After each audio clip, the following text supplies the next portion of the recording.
I certainly know some of you in the row who've planted yourself in the front row, and some of you guys I have met before, talked to before.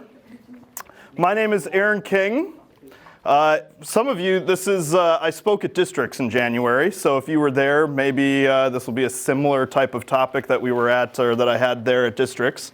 For those of you that weren't there, I'm glad that you're here this evening. Even if you were there, I'm glad you're here this evening. I've also spoke here a couple times. So last year at the summit, I spoke on a different topic, but essentially, I work as a therapist here in Stevens Point. I work with a lot of teenagers, and as part of my role is to basically come alongside each of you, or especially the people that I work with, and basically serve as an ally, serve as someone to hear your story, be able to help process through struggles, complications, challenges that are in your lives. Now, regardless of why you are here this evening, right, whether you're here because you showed up because you didn't know what else to go to, or maybe somebody else dragged you here, I understand, and everybody else in the room understands, that we all experience challenges, we all experience complications in our lives. And so the mission behind this session, and what we're going to talk about tonight, is going to be what every human being does, whether you go to school with them, whether they're your parents or friends in your family, is that we develop a series of what I call masks to cover that reality. All right, and so what we're going to be talking about over the next, does this go 45 minutes? What time does this go till? Some point we'll be done, right? So I'm just going to say, when we see King Cone arrive, that'll be a good indication. 7:30 is King Cone. Perfect. So it's 7:25 now. We'll see. So the mission here is to talk about issues that impact all of our lives, right? So life has incredibly powerful moments, right? So I want you just to take a moment and in your mind to think about an incredibly powerful moment that happened in your life that was good, right? That right now, as you're sitting here, you think about that moment and you smile, right? Maybe you laugh a little bit to yourself because it was a spectacular, amazing moment. But then we also have these incredible moments that are bad, right? And as we think about those, maybe we don't want to think about those, right? That's maybe the first piece, is that we intentionally don't think about those moments because of the hurt and the pain that gets accompanied with that and is brought with that. So in between those two worlds, right, of super great to super bad, that's a huge gap, right? It's just this huge space in our lives, and we really wrestle with what to do with that. So for this conversation, we really focus on the not so great stuff. Maybe the stuff that we've worked really hard to pretend like it didn't happen, or that we just have tried our best to forget about. So what comes with that, right? We have these feelings of hurt. We have these feelings of loneliness. If it's somebody that we care about that hurt us, maybe what comes with that is this feeling of betrayal, or this feeling of rejection or abandonment.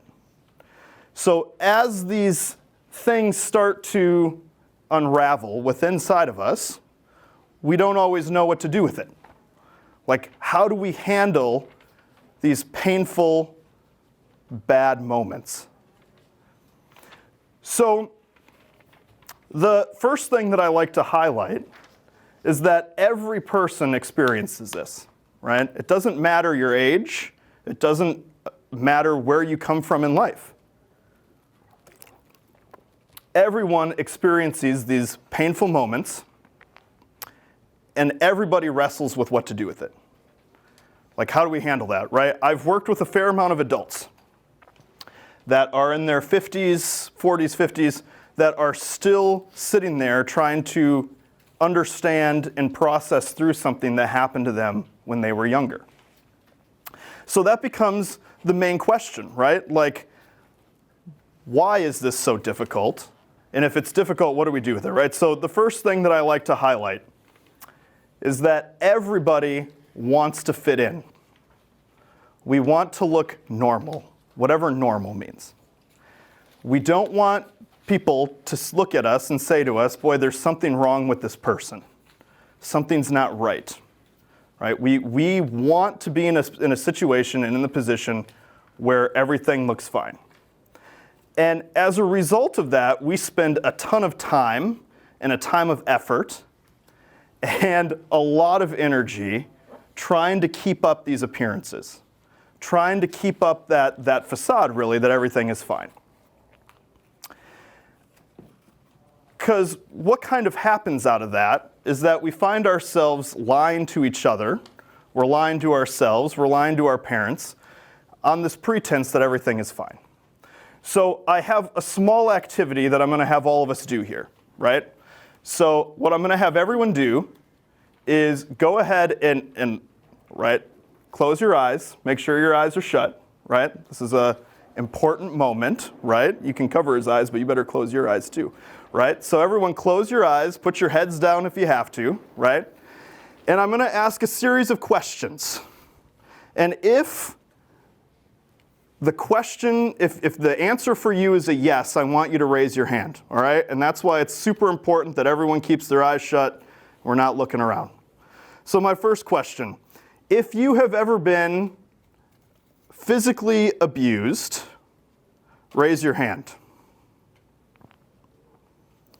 If you have ever been sexually or emotionally abused, raise your hand. If you've ever either hurt yourself or have thought about hurting yourself, so if I've ever cut or if I've ever injured myself in some way, go ahead and raise your hand. If you ever had the thought, life would be better if I wasn't here, raise your hand. If you feel as though that right now nobody loves you, nobody cares about you, raise your hand. If you have been bullied at school, name-calling, teasing, being pushed around, raise your hand. And if you've ever been made fun of online, people shared pictures or whatever, go ahead and raise your hand. Now, if you raised your hand for any of those questions, raise your hand again, right, for any of those. And then I want you to open your eyes and just kind of look around the room, and you'll see that most of you are raising your hands, right? So you can go ahead and put your hands down. But what that demonstrates is that pretty much everyone in this room has experienced a situation that has made life hard, has made life bad. So, here's a story about me, okay? Because you guys live your lives, right? And most of you don't know me. But here's a circumstance for me. So when I was about your age, all right, I was in high school, maybe a little bit younger. But at that point, I started experiencing depression, right? Like just being in this world where I really hated life.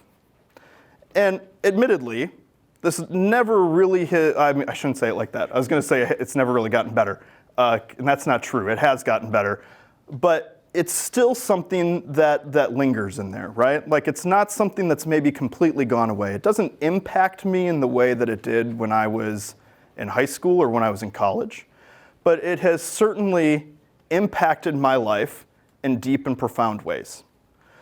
When I was in high school, right, I had this intense desire, intense need, we'll say, to fit in. I didn't want to be the kid that had problems. I didn't want to be the teenager that was struggling with life. So I never told anyone about it, because if I told someone about it, that would mean there's something wrong with me. As it progressed, right, I got into college, it never got better, right? Like it really kind of maybe got worse, the older that I got. I would lay awake for hours at night. Like I wouldn't sleep, right? I would be worrying about all these different things that were going on, that were taking place. I felt as though I had no control over what was going on in my life, and that bothered me, right? So when I got into my early 20s, I was in college, and a mentor of mine said to me, I had opened up, I told him about some of this stuff, and he said to me, maybe you need to see a therapist. And that absolutely gutted me, right? Because I was like, I just came and I told this person, like, life is hard, I'm struggling with this, and it was, go see someone about that, right? And I got mad, right? I got really angry about that. I was like, that's ridiculous. It didn't get better after that, right? And sometimes that's the lie that we tell ourselves is, if I just do this, or if I just do this, that's going to make all of this better. And for me, that never really happened. And so it took probably about a year or two before I actually took this guy's advice and I went and talked to someone, right? And it became a moment in my life, a real kind of, it turned the page to be able to say, hey, there is hope. And I did realize in that moment that throughout that whole time, I probably was lying to more people than what I was being honest, right? We walk in here on Wednesday night. Most of you did this tonight, right? You walked in these doors a half an hour ago or 40 minutes ago, whatever, and somebody said to you, hey, how are you doing tonight? And regardless of what was going on in your lives, you responded probably with something along the lines, I'm fine.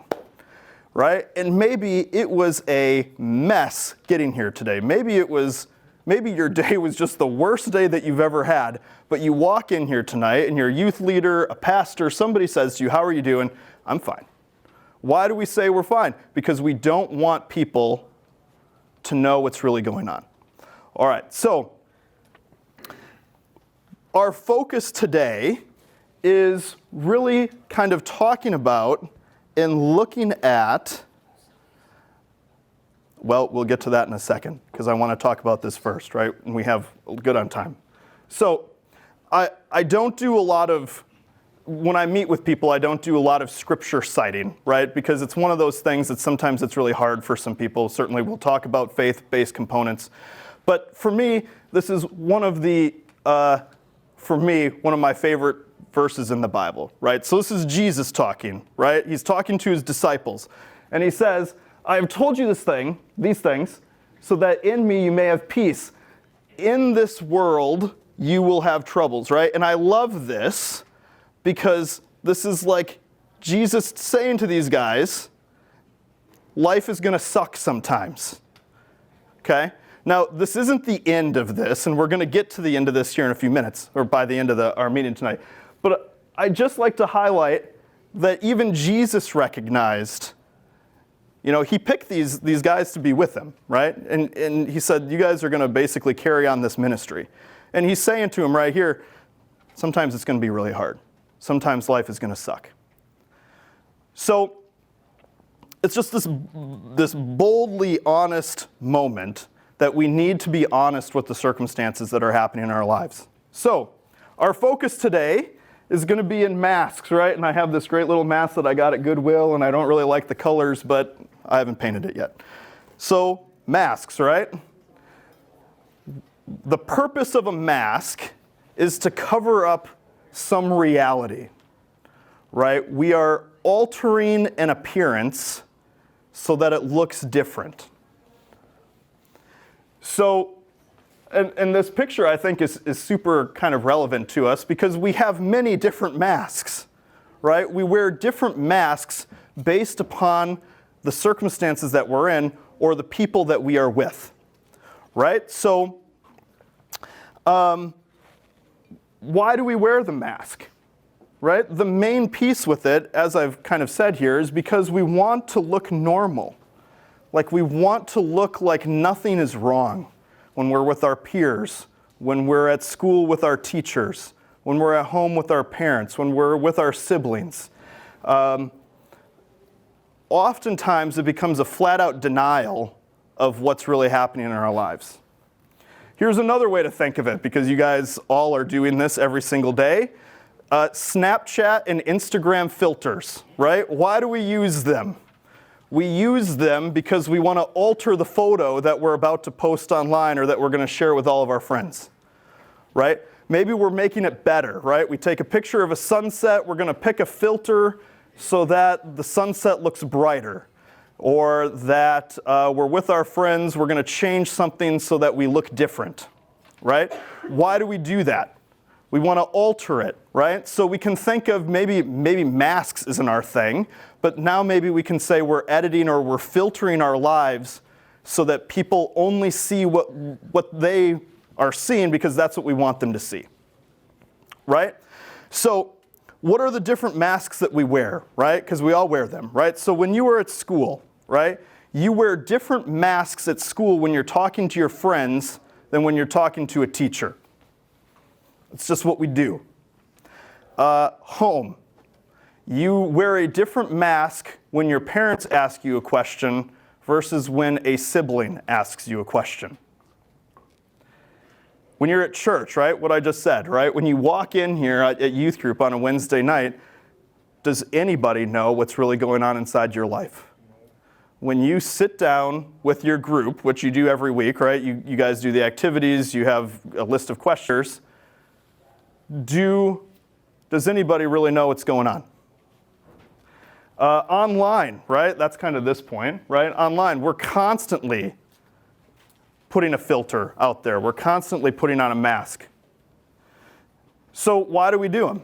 Like, why do we put on the mask, right? The first and main reason is because appearance is everything, right? Appearance is everything because you don't want to look like something's wrong. None of us do. It's human nature, right? If I ask you, how was your day? It was great.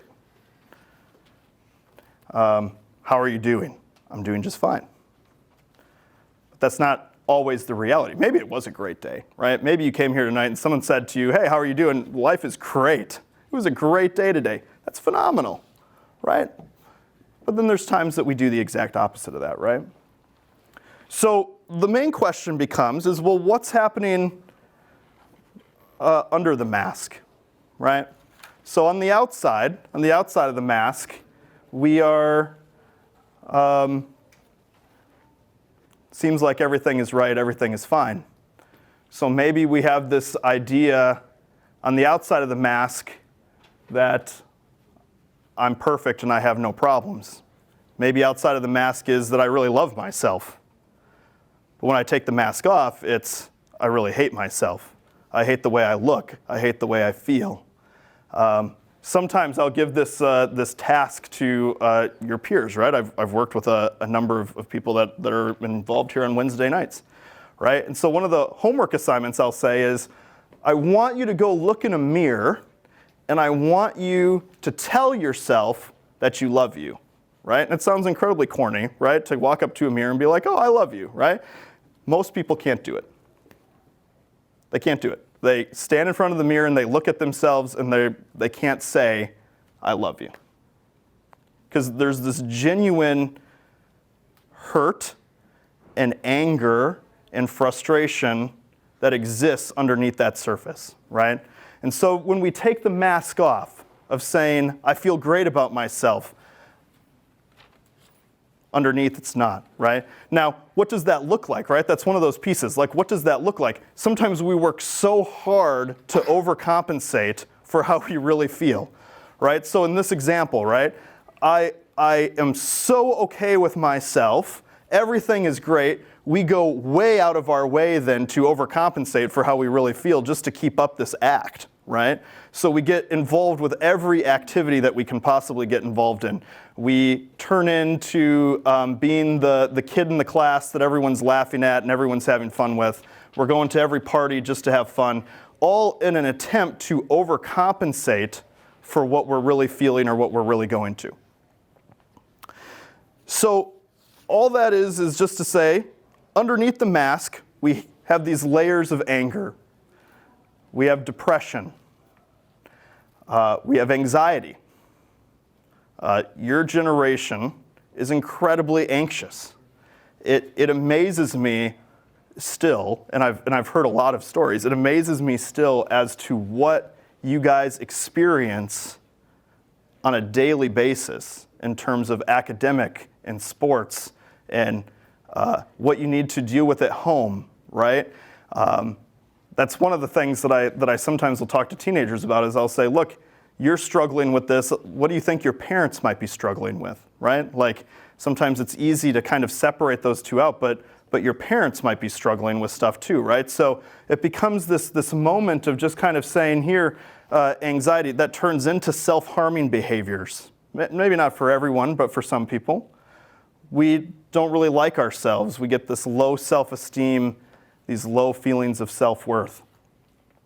And then what do we do with that? Well, we try our best to come up with ways to cope with that, right? Because we have these internal battles going on. I heard an analogy once that it was like two wolves, right? Two wolves inside of you, and you feel that battle going on. Maybe you even feel that feeling of like I'm being ripped apart or I'm being tore apart, right? So how does this sometimes come out, right? It comes out, we act out. We want to feel better, right? We want to have moments of happiness, even if it's only for a handful of minutes, right? So we do drugs, alcohol, porn, sex, right? All of these things that are incredibly common within your culture now, quite honestly, have become ways for us to cope with and deal with some of these underlying frustrations, anger, sadness, hurt, whatever's going on. So the main piece then that I want to focus on is just to have a conversation to say, well, what do we do with this? Like, what can we do with this when we are in this situation or when we're in this position where we're at a loss? And as we've seen here tonight, most of you, if not all of you, have experienced that feeling of sadness, grief, hurt, aggression, anger, right? For guys, that's what it comes out as, right? It comes out as we're angry, we're frustrated, we hate everything.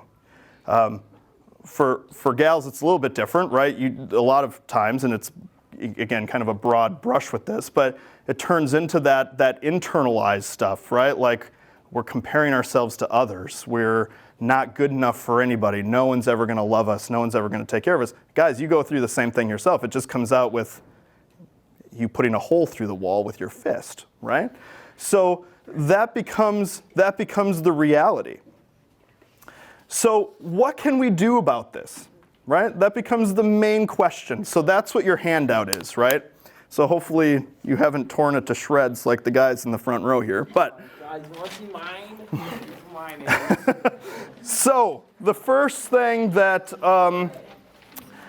so this is what we're going to look at here, right? What is the alternative for the masks, right? Because you don't have to give in to some of those lies. You don't have to put on the mask. You don't have to edit and filter things. So that's really what I want you to leave here tonight with. There'll be a couple more things at the end, but the main question becomes is how can I feel and how can I be truly alive? Because I've spent so long pretending that everything is fine. I've spent so long making up stories so that nobody would worry about me that I don't even know what the truth is anymore. Or I've been there, right? So it's not like I'm speaking to you as like this somebody that hasn't done this, right? I've made up an insane amount of stories so that no one would worry about me or think otherwise of me, right? So what can we do so that we can feel alive? Another way of thinking of this is if I could ask you this question, are you satisfied with your life right now? Right? You don't have to answer, obviously don't answer that now, but that would be the question as you're walking out of here tonight. Am I satisfied? Right? For a lot of you, maybe not. Maybe you're like, my life is awful. I'm not satisfied at all. So that's what these next points are going to be here. So, first thing, I would encourage all of you to take off the masks. Only you know what they all are. Now, I really want to preface this too, because sometimes people think for me to take off the mask, I had someone say this to me once. In order for me to take off the mask, I have to get up in front of my whole youth group and tell them everything that's happened in my life. And that's usually the response. I am never going to do that. That is not ever going to happen. And so that just makes us go deeper into it, right? So that's not what I'm advocating for, right? You do not, if that's your thing, go nuts, right? If that's your thing, like you need to get up and you need to tell a whole group of people, this is where I've been, I want to encourage that. But if that's not your thing, and for most of us it's not, you can get together with one or two other people tonight, right? Tonight when you have breakout times and be like, hey, this is something that's been going on that I haven't told anyone. When you're with your small group tonight, and I know there's going to be a couple times for you guys to do that, it's an opportunity to say, hey, this is something that's going on that I've never told anyone. There's no shame in that, and that's exactly what I mean when it's just take off the mask. It doesn't even mean that everything has to change in that moment, right? It doesn't mean that in that moment you're never going to fall back into that. It doesn't mean that you're never going to struggle with something ever again. It just simply means you've let people know that it's an issue. Okay? So that's the very first thing. And what I would also highlight with this is that it's really turning into that moment to be just authentic about who you are. All right? You don't have to pretend anymore. You have to answer this question. Who am I? Am I alive? Or am I just going through the motions? For so many of us, we just go through the motions. For 5 years, 6 years, I guess, I lived in Minneapolis. And for the last year and a half that I lived and worked there, I worked for an agency called Teen Challenge, which is drug and alcohol recovery for people of any age, but I worked with teenage guys. So 15-year-olds, 15, 16-year-olds up to like early 20s, okay? Where our office was, where we met, was literally down the street from the Target World headquarters, right? And so I was working with these teenage guys that were hooked on heroin and cocaine and whatever else.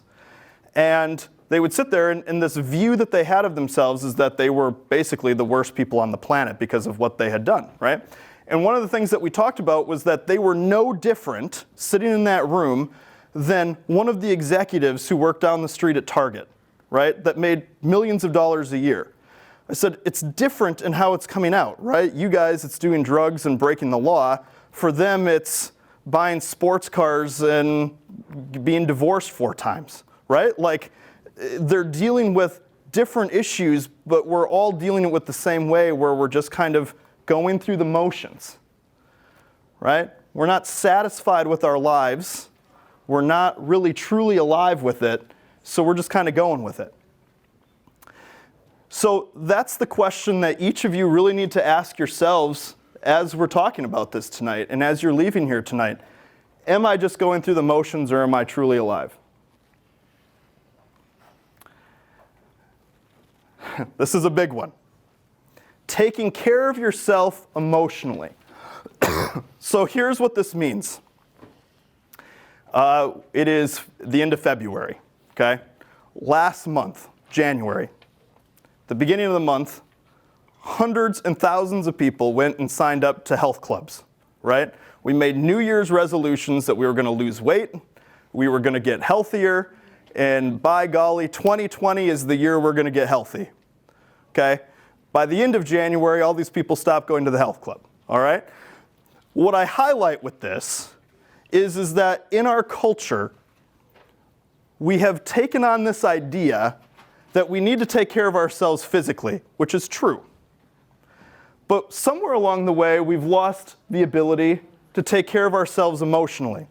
So guys in the room, it is okay to cry. We have this idea that we can't respond to our emotions in a way that we need to respond to it.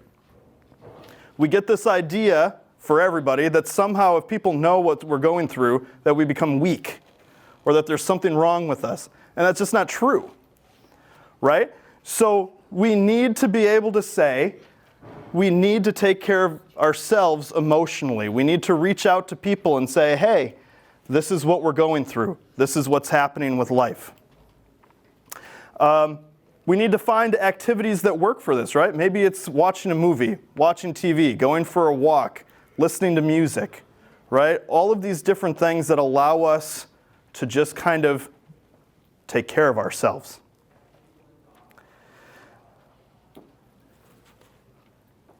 Looking for positive and negative situations. Now, right now, you might be thinking, Aaron, that's the dumbest thing anyone has ever said to me. Looking for a positive in a negative situation. Like, my life sucks. Like, what do you mean, look for a positive in the negative? Like, that's insane. So what this basically means is, can we find a silver lining? So, for example, your life has been really hard. Maybe your parents have left, or one of your parents has left. You have no contact with them anymore. You don't know what to do. Maybe both of your parents are there, but your life seems to be falling apart. They aren't really talking to you. They don't seem to care about you, right? And so we end up in this situation where it's just bad. So maybe what we can do with that is we can say, you know what? It was really bad, but I found a lot of strength within myself to get through that. We could also look at that and we could say, wow, those experiences that we had or that we experienced, they really helped prepare us for the future. Like it put us in a situation where we were able to understand ourselves better, so when another situation came along, we could handle that. Right? So it doesn't mean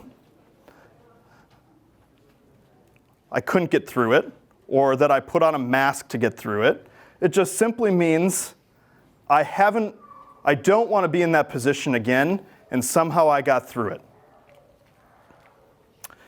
It's also super important to remember that everybody hurts sometimes. Because sometimes we get this idea, we compare ourselves to each other. Maybe some of you have been doing that over the last 40 minutes that you've been in here, right? We compare ourselves to each other. So I might think, hey, my life is way worse than Ethan's, or my life is way worse than Finn's. But really, I have no idea what's going on in their lives. We walk in here and we compare ourselves to each other all the time. And in reality, we don't know what's going on in their lives. I know what's going on in your life. But we can take comfort in the fact in knowing that everybody that's around us, and we saw this at the beginning when everyone raised their hand, right? Everybody's been in a situation where they've been hurting. And we don't have to be in that spot where we're thinking, I can't talk about this because they won't understand. I can't talk about this because it's so bad at where I'm at that I'm going to stand out or I'm going to stick out, right? So just take heart in this, that everybody hurts sometimes. We have to be able to give ourselves compassion. This is huge because oftentimes we don't do this. Right? And this becomes evident when we start hurting ourselves in some way. Or when we get to that position where we're like, I think it would be better off if I was dead versus alive. I've heard a lot of people say that to me. Right? Maybe they're not suicidal. They're not in the spot where they're like, I have a plan to kill myself. But it would be better off if I wasn't even here anymore. Right? And that's really because we're just not giving ourselves any compassion, any level of forgiveness, right? We've had these things happen to us and we've just said, it's not worth it anymore. We have to be able to give ourselves compassion. We have to be able to love ourselves.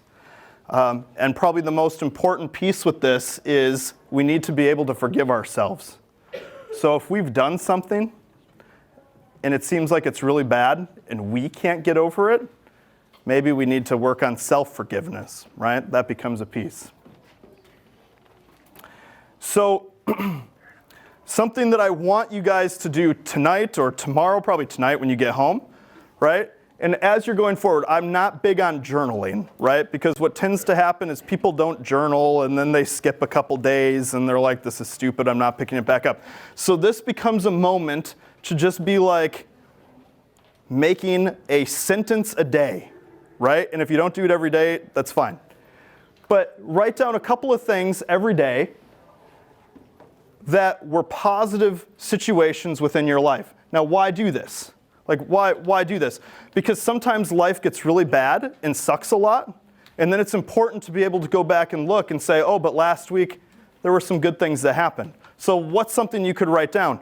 I had a great lunch today. I hung out with one of my best friends today, and we just kind of watched TV and talked about life. I went for a walk tonight, and that was a beautiful sunset, right? This isn't rocket science, right? This isn't like, boy, I need to sit down and I need to come up with these deep, remarkable thoughts that I have to write down. This is just simply saying, what were a couple of things that were good today?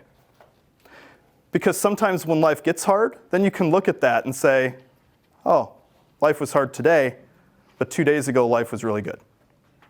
So we're going to come back to that verse, right? So, in this world you'll have trouble. And then Jesus says this, right? This is the end of the verse. But take heart, I have overcome the world, right?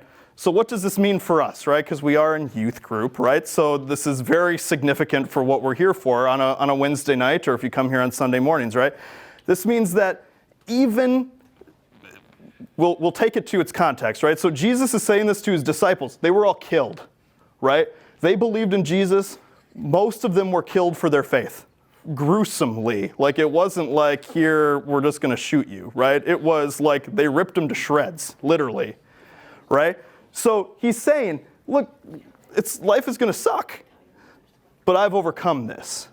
Like, these things are of the world. And sometimes we feel these things, right? You get told these things, like read your Bible more, pray more. If you just believe in God more, you won't have anything.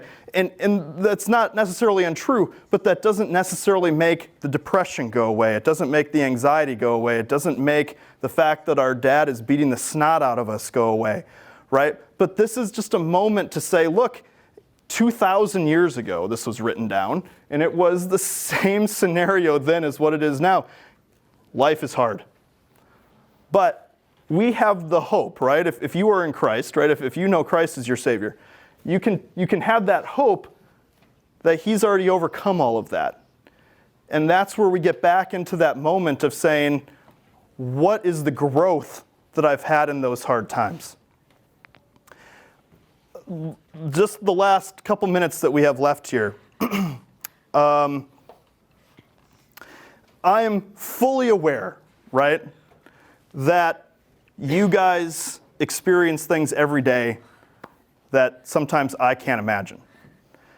You guys experience things in your life that are so incredibly painful and hurt so much that it's hard for you to get out of bed in the morning. I get it. Like, I hear about it all the time, right? Maybe I haven't heard your story, but I've heard from a lot of teenagers that have that story.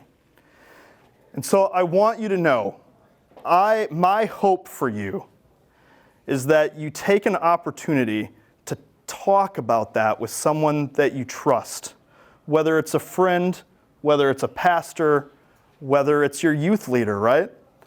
And just say, hey, my life has been really hard. We don't have to know all the details. Like, you don't have to tell us every single thing that's gone on, but you can make us aware my life has been really hard. There's nights I lay in bed and I cry myself to sleep and I think about, why am I still alive? Right? I've heard that story countless times from your peers that are in this building tonight. My encouragement to you is to know that you are loved, right? Even if you don't feel like you're loved at home or you don't have those relationships, there are people in this building that would listen and care for you if you're willing to open the door for that. So tonight, when you're in your small groups, when you're hanging out with your friends, I would encourage you to get brave. It's a vulnerable moment, right? It's a very brave moment to have to sit there and say, hey, something's gone on, and I just want to get it off my chest. I promise you, our goal will not be to fix you, but our goal is just simply to hear your story. That's 98% of my job when I meet with teenagers. I just want to hear your story. I don't want to try to fix you. I don't want to try to resolve it necessarily in that moment. I just want to hear what's gone on. There are dozens and dozens of people in this building that want to be there for you too. So with that, it is 7:30. I am here. So if somebody wants to talk, feel free to come up and grab me. Otherwise, have a good night.